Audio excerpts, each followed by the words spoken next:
반갑습니다. 오늘 제가 이제 후임 우리 한성숙 총리 지명자의 청문회 날짜가 잡히지 않았습니까? 이틀로 정해져 있는 청문회가 잘 진행되고, 그리고 국회의 인준 동의 절차까지 다 마치면 예상컨대 대략 6월 말에서 늦어도 7월 1, 2일 정도까지면 공식적으로 총리직의 인수인계가 가능하지 않을까 이렇게 생각이 됩니다. 그래서 오늘은 제가 총리로서 사실상 마지막 기자간담회를 통해서 우리 총리실에서 애쓰시는 언론인 여러분들 얼굴을 뵐 기회가 되는 것 같습니다. 제가 다른 인사 말씀을 드리는 것보다는 저도 오늘 아침에 내용을 이렇게 정리된 것을 봤는데 아마 이 내용을 우리 언론인 여러분들께도 배부해 드린 것으로 알고 있습니다. 저도 지나간 1년을 한번 정리할 겸 대략 이러이러한 일이 있었다, 그 의미를 평가하고 앞으로 이어졌으면 좋겠다 하는 말씀을 간단하게 드리고 질의응답 시간을 갖는 것이 어떨까 합니다. 제가 우리 이재명 국민주권정부가 출범한 것이 6월 4일, 대선 직후인 6월 4일 날 총리로 지명을 받았습니다. 지명을 받은 날부터 하면 1년이 좀 넘었고요. 지명받고 딱 한 달 후인 7월 4일 날 청문회에 거쳐서 정식 임명됐기 때문에 7월 3일이면 총리의 공식 임기로서도 1년이 됩니다. 그 1년 동안에 있은 일들을 총리실에서 국무조정실에서 정리를 해준 것 같은데 이거는 제 입으로 이야기하기는 좀 민망하나 여기에 써놓기를 어떻게 써놨냐면 치밀하고 잡음 없이 맡은 일을 완벽하게 처리한 1년이었다. 제가 쓴 건 아닙니다. 그런데 이제 돌이켜보면 비교적 많은 일이 있었고 그리고 비교적 큰 잡음 없이 맡은 일은 어느 정도 정리해내지 않았나 이렇게 생각이 됩니다. 제가 돌이켜보면 제 정치 생활에서 당에 있을 때도 그렇고 그리고 정부에 와서도 그렇고 당의 일이건 정부의 일이건 선거이건 어떤 일을 맡으면 맡은 일은 큰 실수나 실패 없이 처리해낸 것 같다 하는 생각이 들어서 다행스럽게 생각하고 있습니다. 여러 가지 일이 있었지만 크게 기억나는 것이 한 12가지 정도인 것 같습니다. 돌이켜보면 임기 초반에 가장 신경을 썼던 역점과제는 역시 에이펙이었습니다. 제가 민주당의 집권플랜 본부장을 이자 선대위원장으로서 대선 준비를 할 때 사실은 집권 100일 플랜 같은 것도 미리 준비를 했었는데 그때 가장 걱정하고 신경 썼던 일 중에 하나가 대표적으로 에이펙 개최였습니다. 실제로 총리를 맡고 또 총리가 에이펙을 준비하는 그 책임자인 상황에서 굉장히 제가 난감한 입장이었는데 에이펙이 개최될 때까지의 초반 몇 개월은 거의 에이펙에 올인하고 몰두했던 것으로 기억됩니다. 10차례 현장 점검을 간 것도 이례적인 일이라고 하고요. 결과적으로는 대통령님의 탁월한 외교 리더십에 힘입어서 에이펙을 큰 문제 없이 성공시킨 것이 저로서는 임기 초반에 큰 보람으로 남아있고 에이펙 성공은 내란 이후에 대한민국을 국제사회에 정상 복귀시키는 신호탄이 되었다 이렇게 생각을 합니다. A에서 시작해로 A로 끝나는 것 같은데 두 번째로 기억나는 것은 글로벌 AI 허브 유치입니다. 이것은 아마 지금으로부터 20년 내지 30년 후에 돌이켜서 평가하면 대한민국의 AI 3강으로 가는 그 길에 있어서 매우 결정적인 성과 중에 하나로 평가되지 않을까 저는 기대하고 있습니다. 글로벌 AI 허브라는 UN 관련된 국제기구들의 AI 관련 업무와 국제적인 AI 윤리 내지 기준을 만들어내는 과정에서 대한민국이 허브 역할을 하겠다 하는 대단히 담대한 구상이 글로벌 AI 허브 구상입니다.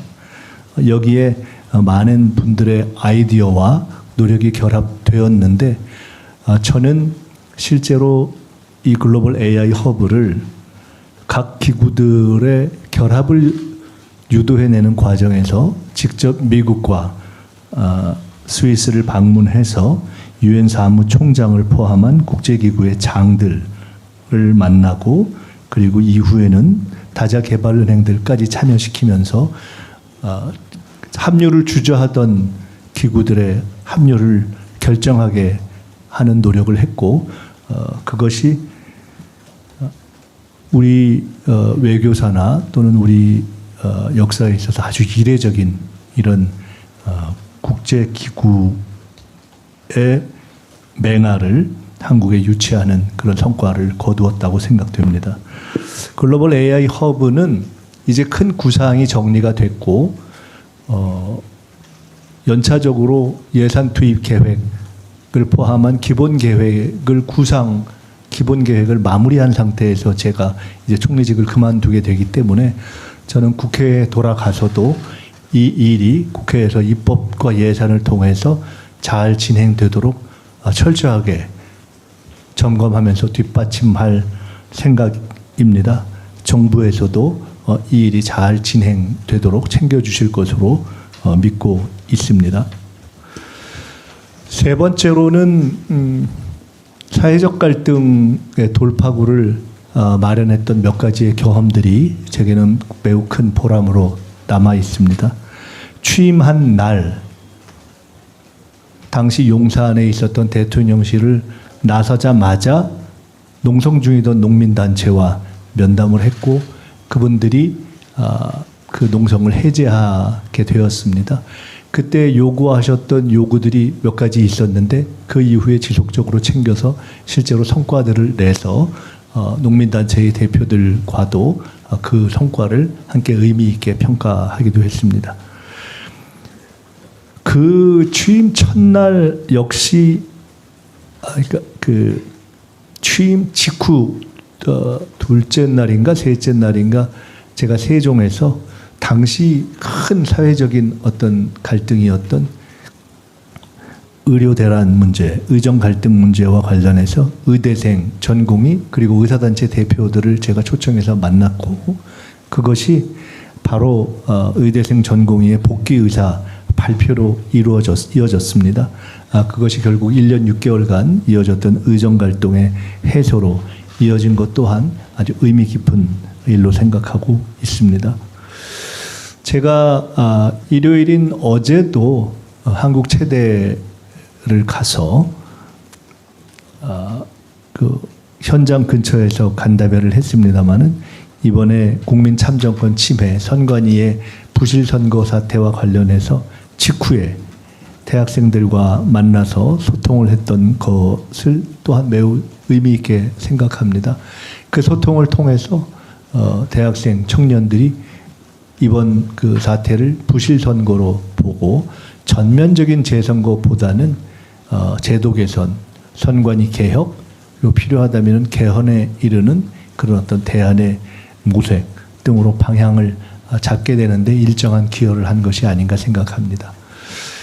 제가 최근에도 몇 번 말씀을 드렸는데 제가 총리를 그만두고 국회로 돌아가면 본격적으로 두 가지를 하려 합니다. 하나는 우리 사회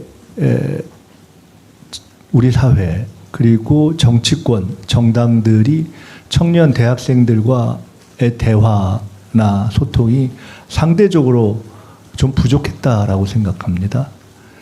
그래서 이번 참정권 문제와 관련해서 청년 주도의 사회적 공론화를 지원해 보고자 합니다. 이미 그 제안을 대학생 단체들에게 드렸습니다. 제가 총리직을 그만두게 되지만은 주로 사회적 공론화를 담당하고 있는 국무총리실과 국무조정실에도 이 문제를 특별히 챙겨줄 것을 요청하고 계속 국회에서 확인하려고 합니다. 이 국민 참정권 문제를 해결하는 데 있어서 청년들이 주도하고 선도하고 정부가 뒤에서 지원하는 방식의 노력을 한번 해보겠습니다. 그리고 참정권 문제를 넘어서서 우리 사회의 가장 큰 문제인 청년 문제, 청년들의 어려운 문제를 제가 지난 1년 동안 가장 신경 써왔던 문제 중에 하나이기 때문에 이번 참정권 문제를 계기로 청년들이 직접 나서서 청년 문제를 토론하는 그러한 플랫폼을 그동안에도 추구해 왔고 오늘 주례보고 때도 대통령님께도 이와 관련해서 특별히 제안 드릴 것이 있고 국회와 당에 돌아가서도 이 문제를 적극적으로 추진하겠습니다.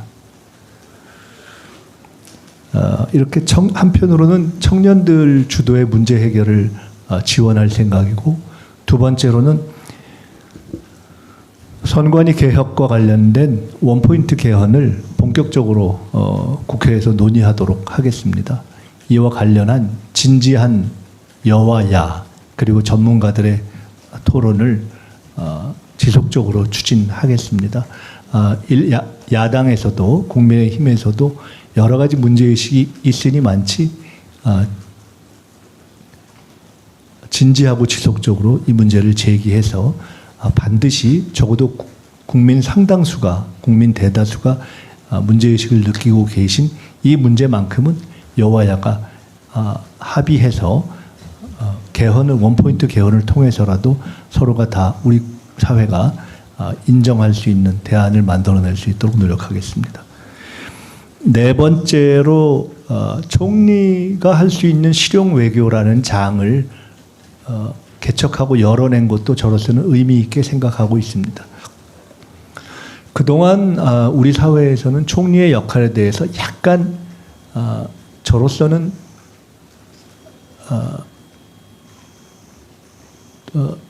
조금 잘못되었다고 생각했던 그런 견해가 있었습니다. 가령 흔히 총리의 최고의 역할을 책임 총리다 이렇게 설정하면서 내정은 총리가 하고 외교는 대통령이 한다 뭐 이런 이야기가 있었는데 기억하시겠지만은 저는 처음부터 총리는 헌법에 정해진 그대로 대통령님의 명을 받들어서 국정을 통할한다 이렇게 되어 있고 그 국정에는 내정과 외교를 구분하지 않는다 이렇게 생각하고 임해 왔습니다.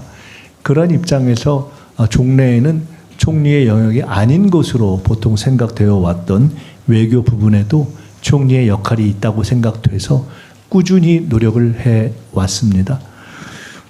그 결과 미국을 2번 방문해서 트럼프 대통령과 벤스 부통령을 뵙고 그때마다 한반도 문제를 중심으로 논의를 했습니다. 최근에 트럼프 대통령께서 이재명 대통령님을 뵀을 때도 한반도 문제에 대한 관심을 표명하면서 토론하신 것으로 알고 있는데, 제가 2번 미국을 갔을 때에도 2번 다 확인한 바입니다.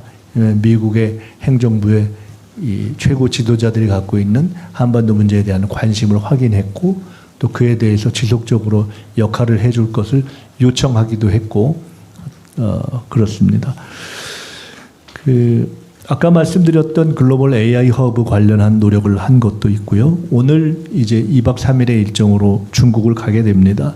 사실은 지난번에 보아오 포럼에 초청을 받았었는데 비상경제 상황이 생기는 바람에 고민을 하다가 당일날 취소를 해서 굉장히 중국 측에는 외교적으로 조금 미안하게 생각하던 바가 있었습니다.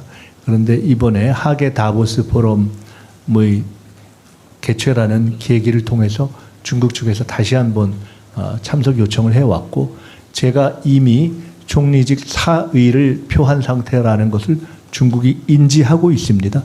그럼에도 불구하고 국가 차원에서의 외교를 이어간다는 차원에서 중국이 그 초청에 여전히 유효하다고 판단해서 제가 참석해 주기를 요망했고, 그래서 제가 참석을 해서 짧은 기간이지만 몇 가지 노력을 할 것이고 몇 가지 만남이 있을 것이고, 그 구체적인 내용에 대해서는 중국 방문이 끝날 때 별도의 기회를 통해서 말씀드리도록 하겠습니다.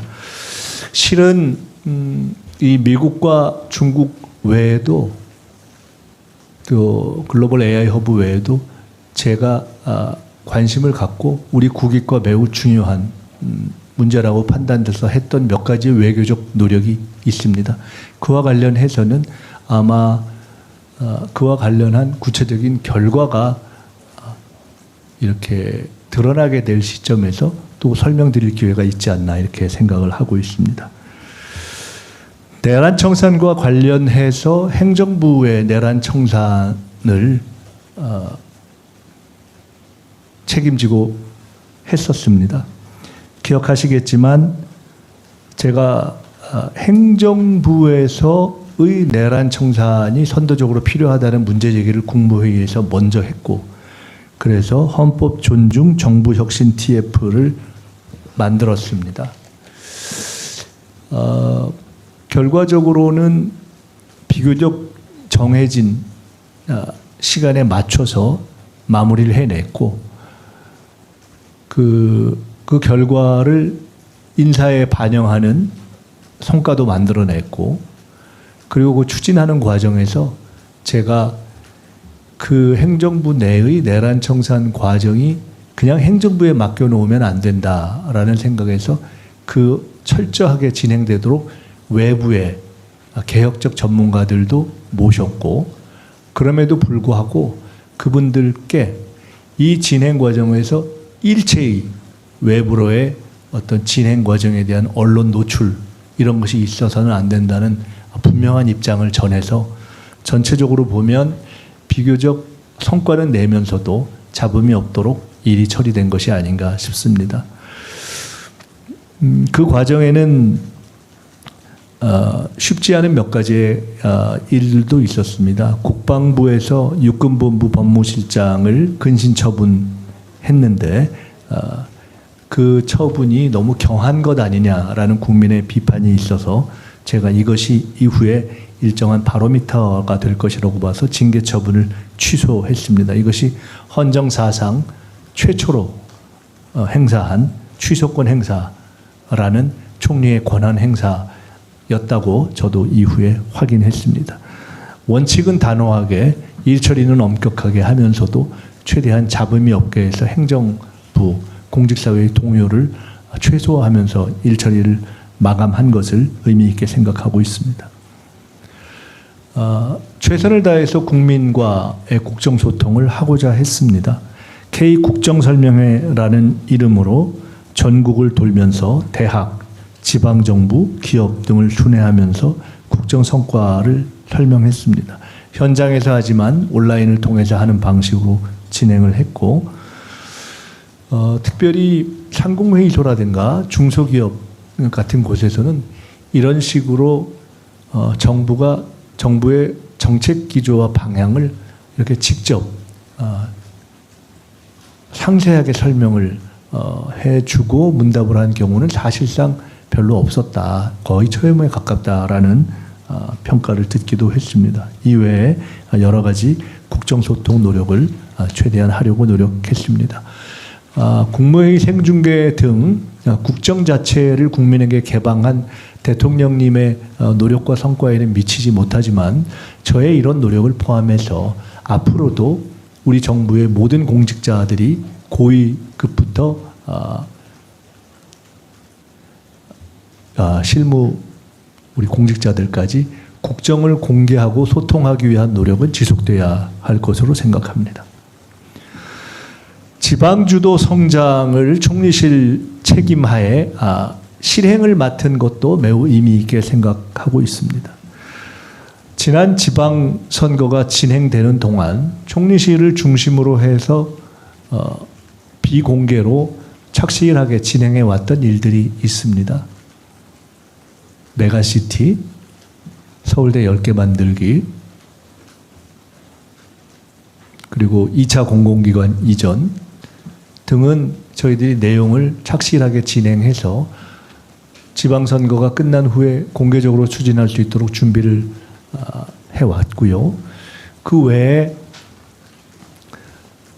광역통합, 결과적으로는 광주 전남이 이루어졌습니다마는 광주 전남 광역통합의 경우에는 사실은 그것의 법 통과를 놓고 국회에서 상당히 행안위에서 이 난항에 부딪혔을 때 제가 직접 행안위를 찾아가서 위원장님과 의원님들께 진지하게 말씀을 드려서 통과의 계기를 마련했다라는 평가를 들었습니다. 그 이후에도 광역통합과 관련한 일들은 총리실에서 챙기고 있습니다. 특별히 새만금의 현대차 투자가 발표된 이후에 국무총리 주재로 새만금 전북 대혁신 TF를 만들어서 정부에서 만든 플랫폼으로서는 기업과 정부 부처가 직접 참여해서 현안들을 속도감 있게 논의한 거의 사실상 최초의 플랫폼이라는 평가를 들었는데 이것을 몇 차례 해서 가장 난제인 새만금 내의 용지의 용도 전환 문제라든가 하는 것들을 농림부 또 현대차 국토부 등등과의 협의를 통해서 해결하는 것을 매우 의미 있게 생각하고 있습니다. 저는 이 새만금 전북 이 대혁신 모델이 앞으로 메가시티 추진을 위해서 정부가 추진해 왔고 또 기업들이 관심을 가지고 있는 기업들의 지방 투자가 이제 공개되고 진행될 터인데 그것이 지방 곳곳에 적용되는 하나의 모범, 하나의 모델이 됐으면 좋겠다는 생각을 가지고 있습니다. 청년 문제에 대해서 제가 제일 큰 관심을 갖고 노력했던 부분입니다. 청년 정책이 여러 가지 노력을 했습니다. 제가 총리 주재의 국정대화를 쭉 해왔는데 한두 번 한 후에 이것은 청년들과의 대화로 집중하는 것이 좋겠다고 생각에 대해서 미래대화 1, 2, 3을 했고요. 그리고 다양한 청년 현장 방문을 했습니다. 특별히 제가 의미 있게 생각하는 것은 최초로 청년 정책 관계장관 회의를 신설한 점입니다. 아시다시피 우리 정부에는 청년 문제를 전속적이고 고유하게 다루는 부처가 현재로는 존재하지 않습니다. 그래서 이 문제를 어떻게 할 것인가를 고민하면서 전 부처에 걸쳐 있는 청년 정책을 함께 논의하는 플랫폼으로서 청년정책 관계장관회의를 만드는 것이 첫째 의미가 있고 두 번째로는 이 회의에 여야 정당의 청년위원장 현재로는 더불어민주당의 모경정 의원님 그리고 국민의힘의 우재준 의원님 두 분이신데 두 분의 참여를 요청해서 현재 3번인가 4번 계속 지속적으로 참여하신 것으로 알고 있습니다. 전 이걸 매우 의미 있는 성과라고 생각합니다. 적어도 저는 우리 사회의 미래이면서 현재의 가장 어려운 문제이고 미래의 가장 중요한 문제인 청년 문제에 대해서만큼은 협치가 이루어져야 된다고 생각합니다. 그런 의미에서의 청년 정책 협치를 실험해 봤고, 제가 대통령님께서도 이와 관련한 대통령님께도 이와 관련한 건의를 좀 몇 가지 드릴 생각입니다. 그리고 당원에 돌아가면 청년 정책을 다루는 국정 플랫폼 자체에 대해서도 한편으로는 전속적인 플랫폼을 만들되 그 전속적인 플랫폼에 최대한의 여야 협치를 반영하고 실현하는 방식을 제기하고 추진해 볼 생각입니다. 적어도 청년 정책 문제에 관해서만큼은 여야 없이 함께 힘을 모으는 그런 계기를 그런 방향으로 가야 된다고 생각하고, 그런 방향에서 하나의 작은 계기를 만든 것을 큰 의미로 생각하고 있고, 오늘 이 자리를 빌어서 특별히 당내에서 여러 가지 어려운 점이 있었을 것임에도 불구하고 청년관계 장관회의에 흔쾌히 참여해 주신 국민의힘의 우재준 의원님께 이 자리를 빌어서 다시 한번 감사의 말씀을 드리고 싶습니다. 자살 사망자 수가 감소한 것도 매우 감사한 현재까지의 상황으로 생각하고 있습니다. 대통령님께서 정부 출범 이후에 산재 문제를 포함해서 사실은 산불, 재난, 자살에 이르기까지 우리 사회에 너무나 많은 인명이 불필요하게 희생되고 있다라는 문제를 지속적으로 제기하시고, 자살 문제를 총리실에 맡기셨을 때 사실 저는 국무총리가 돼서 맡았던 모든 일 중에 가장 부담스러웠습니다. 저는 우리 사회에서 가장 어려운 문제가 저출생 문제 해결과 자살 문제 해결이라고 생각합니다. 이게 그동안 엄청나게 많은 노력이 또 자원이 투입됐지만 눈에 보이는 성과가 나기가 정말 어려운 일들이어서 사실은 굉장히 부담스러웠습니다. 그렇지만 참 너무 감사하게 저희가 이 일을 맡고 여러 가지 체계적인 노력을 하면서 저희들의 노력만은 아니고 국정의 전체 흐름 속에서 1000명대를 월 평균 넘어가던 자살자의 숫자가 현재 900대로 떨어진 지가 이게 몇 개월째 지속되고 있습니다. 이 문제와 관련해서는 총리실에서 계속 집중력을 가지고 이 관련한 일을 해주시기 바라고, 특별히 오늘 이 자리를 빌어서 말씀드릴 것은 자살과 관련한 어떤 이 감소의 노력은 정부의 힘만으로 도저히 할 수가 없습니다. 특별히 이 자리를 빌어서 종교계 지도자 여러분들께 그간의 협력에 감사드리고, 앞으로도 우리 사회의 종교 지도자와 이 종교인들 그리고 많은 국민 여러분께서 함께 협력해 주셔서 이 자살 문제를 해소해 나갔으면 좋겠다는 말씀을 드리겠습니다. 총리실에서도 이 어려운 직무를 맡아서 애써준 직원들께 다시 한번 감사를 드리고, 무엇보다도 우리가 어렵다고 생각하고 의미 있다고 생각하지만 실제로는 정책적 노력을 기울일 문제로 생각을 별로 안 해왔던 산재 문제나 자살 문제 같은 것들을 정면으로 제기해 주신 대통령님께 다시 한번 감사의 말씀을 드립니다. 총리실과 정부에서 다루는 이 어젠다의 영역을 확장한 것도 저로서는 의미 있게 생각하고 있습니다. 이 국정의 범위가 넓어지고 또 사회가 복잡해지면서 과거에는 정부의 어떤 부처에서도 잘 다뤄지지 않았던 문제들이 반드시 다뤄야 하는 영역으로 새롭게 제기되고 있습니다.